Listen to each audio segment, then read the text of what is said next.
This is the Coast Business Radio Podcast. Dr Jim Chalmers MP has been the member for Rankin since 2013, representing the people and suburbs of southern Brisbane and Logan City. After the 2019 federal election, Jim was appointed Shadow Treasurer. Dr Jim Chalmers, thanks for joining us. Thanks for having me on your show, Mike. Okay, first of all, reading the newspapers, you're not a fan of JobKeeper at the moment. You say it's a stunning admission of failure. Well, I am a big fan of JobKeeper itself, and I think the wage subsidy idea is a very good one. We called for it, and when the government had a change of heart and said they'd implement one, then we welcomed that. The program itself is a very, very welcome step in the right direction. Our concern is that it's not being implemented as well as it could be. And what I mean by that is there's a lot of workers who have been either accidentally or deliberately excluded from the scheme. And what that means is that unemployment figure that we got during the week, which was, horrific in many ways, was worse than it needed to be because a lot of people who lost their job in April did so because they couldn't access JobKeeper. And so what we've said is to the government, well done, wage subsidies are a good idea, JobKeeper is a good idea. Let's implement it better so that we can maintain a link between more workers and more employers. Makes a lot of sense too, because it's the glue to keep business together, especially once we come out of this, once we cross the bridge, as the PM said, it's going to be very scary and we need to have businesses still connected, don't we? Absolutely. Yeah, I mean, that's the key. And I think both the parties in the parliament do genuinely want that. That is our shared objective. It just really comes down to the best way of going about that. Where do you see the economy in 6 or 12 months' time? Well, I think parts of the economy will come back, and even some parts of the economy, ideally by then will be performing relatively strongly. But I think the recovery is going to be pretty patchy. I think there's going to be a long shadow cast over the economy by these pretty extraordinary developments, first on the health front, but then with all the economic consequences. So I think it'll be long and patchy. Some workers in some industries will go okay, but a lot of people will take a bit longer to get a job. And it'll impact on different areas differently too. I mean, in your part of the world, I'm conscious that the Gold Coast and the northern New South Wales economy is more than tourism. It's more diverse than that. But there is a lot of tourism for obvious reasons. It's a beautiful place. And so international tourism will clearly take a very long time to come back, and that will have consequences throughout all of those economies. So I think that's a long way of saying I think some parts will come back, other parts of the economy will take a bit longer. And where that really matters is when people lose their job and take a long time to get back into the labour market. According to Australian property analyst Martin North, unemployment could quadruple in the months to come. Could the unemployment rate hit 19.8% as suggested by Goldman Sachs? Oh, that would be a disaster, Mike, obviously. I don't think the formal unemployment rate is likely to be that high, but it's partly because there are quirks in how we measure unemployment. And the 6.1% number that we got during the week hides a lot of other really unfortunate developments. The reality of work in Australia at the moment is much worse than the unemployment rate tells us. For example, something like 500,000 Australians just dropped out of the labour market in April. They just kind of gave up looking for work. And so when you add those to the formal unemployment rate, it gets closer to 10%. Then you remember that there are a lot of people accessing the JobKeeper payment, so that means they are technically still employed even though there's not a lot of work for a lot of those people. You look at how many hours are worked in the economy, which is a really important measure, and that's taking a massive hit. So I think the formal unemployment rate masks the reality in lots of ways, and it might mean that we don't get to 20, but certainly most people expect it to get worse before it gets better. What should the government be doing right now regarding economic recovery? Well, I think a crisis of this magnitude comes at us in waves. The current wave is the sort of maximum economic carnage, and what you need in that context is to kind of triage the economy, try and save as many jobs as you can, as many businesses as you can. because the worse the damage now, the longer it will take to recover. So that's the near-term objective. That's why JobKeeper needs to be as good as it can be. That's why some of the other steps that the government has taken have been welcome, and we've said so. But very, very soon, in the next 2 or 3 or 4 months, there will be issues in the construction sector, for example, because a lot of residential construction was in the pipeline, and then that pipeline kind of disappears at some point. And so we think that the government should be looking at things like investing in social housing to help fill that gap until the private market can recover enough. We think that they should be thinking about, what does it mean for these workers who might be outside of work? What opportunity can we take to train them? What do we need to do differently in the skills and training? What can we do in energy to try and get business costs down? All of these sorts of things, infrastructure, obviously, all of these sorts of things will matter, because as much as we would like the economy to just come roaring back towards the end of the year, as I said before, it'll be patchier than that. So we need to be really smart about what the government does until that private demand replaces it. JobKeeper, what happens after that? I mean, if you were in government, would you keep the assistance going? I think eventually, when it comes to JobKeeper, at some point in the future, we'll have to go back to how things were. But we think that the government needs to be a bit more flexible about it, a bit more considered about it, really for this reason. As it stands right now, the policy assumes that on the last Monday in September, we'll wake up and everything will be fine. All of the support will be pulled out of JobKeeper, and people will be on their own again. And, obviously, ideally, we'd love to think that, that soon things will be fine, but we don't think they will be, and the Reserve Bank and others don't think they will be.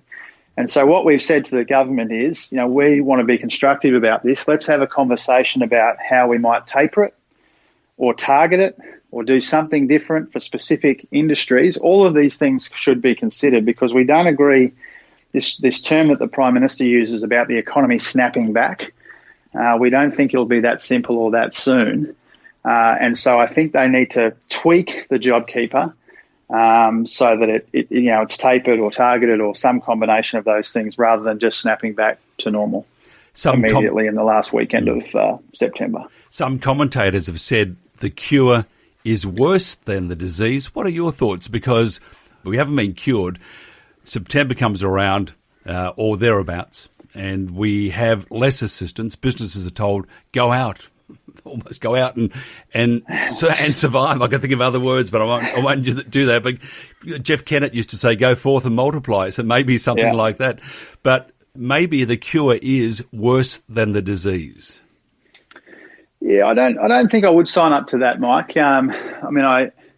You want lots of voices in this conversation. It's good to consider, opinions that it might be different to your own. But I think largely Australians have done a really terrific job in containing the virus by, in large part, doing the right thing, staying apart from each other and making smart decisions.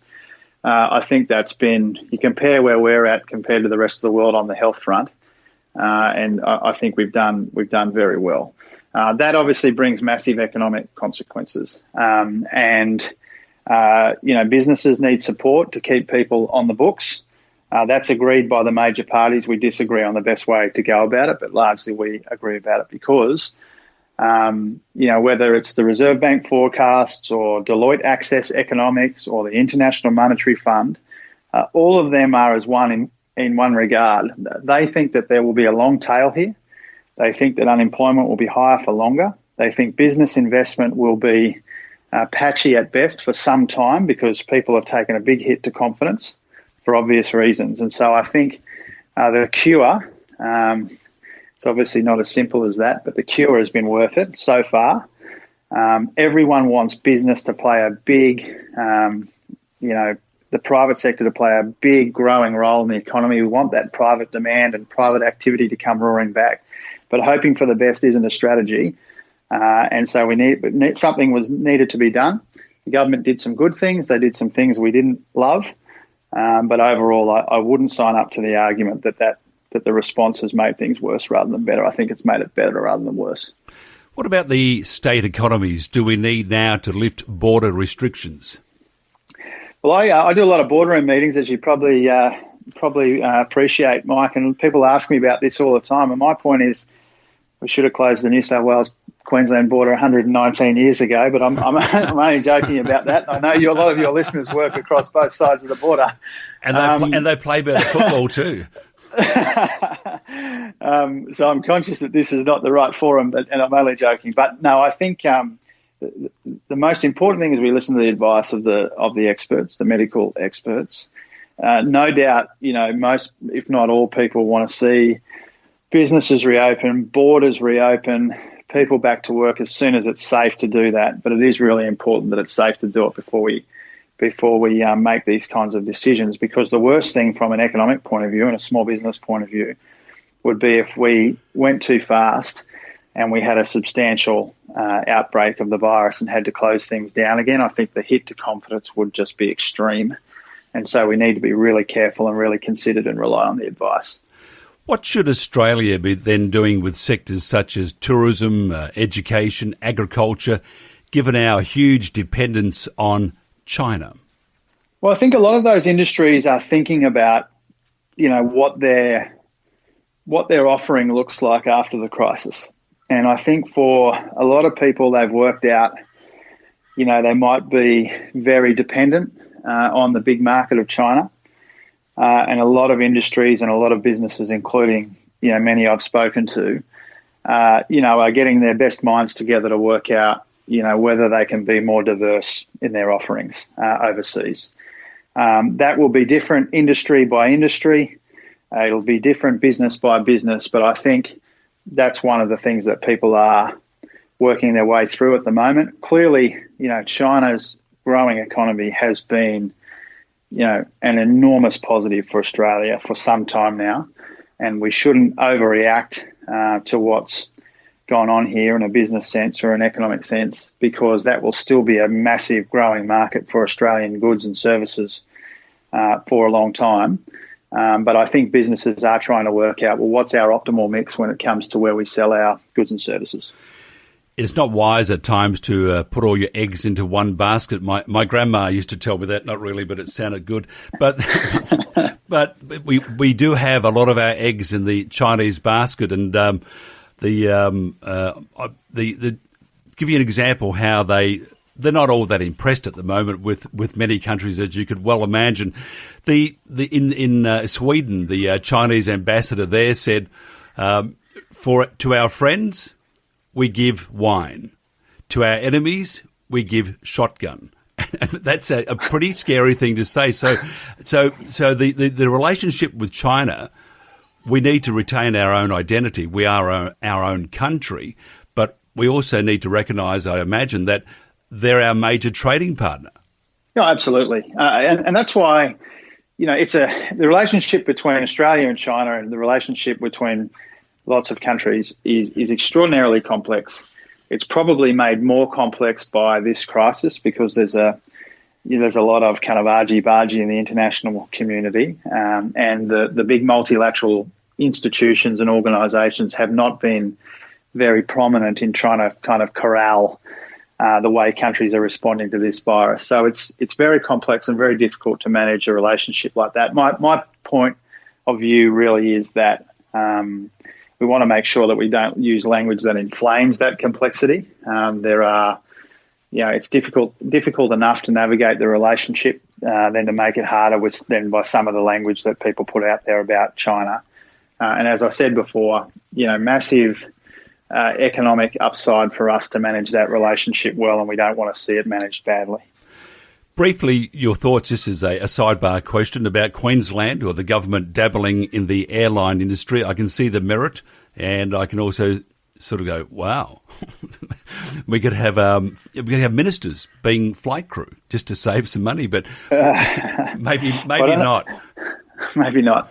But maybe not. I think, times like these are pretty extraordinary, and I think governments of all political persuasions and state and federal and local councils, they're all contemplating things that might not have been contemplated in more normal times. I think the new Treasurer of Queensland, Cameron Dick, I declare an interest. He's a close friend of mine. I think he's terrific. And I think he's explained the government's position well on this, and that's that Virgin is extremely important to not just to Queensland, but northern New South Wales and many other places. We don't want to see those jobs lost. We don't want to see some of those really important tourism routes, ignored. Too many regional centres in Queensland in particular rely on Virgin to get the tourists into town. And so governments are considering things that they might not normally consider, and I think that's appropriate. Finally, two questions. Finally, who plays the better footy, Queensland or New South Wales? And see, by the way, you'll have to change this. We'll have another podcast with the New South Wales version, just in case we never see you again. That's right. Well, I mean, look at the scoreboard, as they say. I mean, there's no objective observer of rugby league, having watched, State of Origin since 1980, could conclude anything other than, Queensland are twice as good with half as many players to pick from. That's an established fact in my mind. When they kick off the games again, both AFL and NRL, I can't watch it without people. You got to have people there. I mean, when someone runs past and they say "excuse me" or something, and you hear it very clearly, you think, "Nah, there's something wrong with this." I know, but it's better than nothing. I think. Don't know about that one.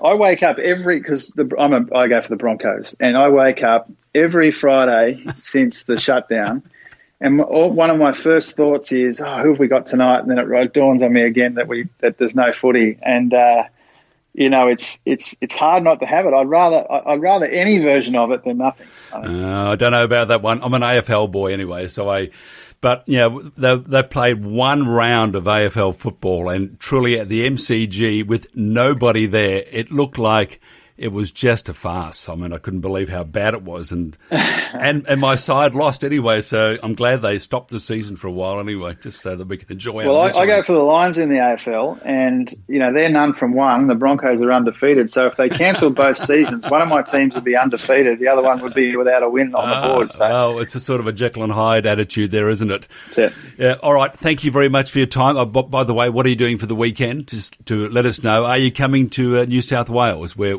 they're waiting for you? That's right. No, best I stay away. We've got a brand new dog at our house, Mike. I can hear that dog in the background. Yeah, I'm sorry about that. We've had a dog now for about 20 hours.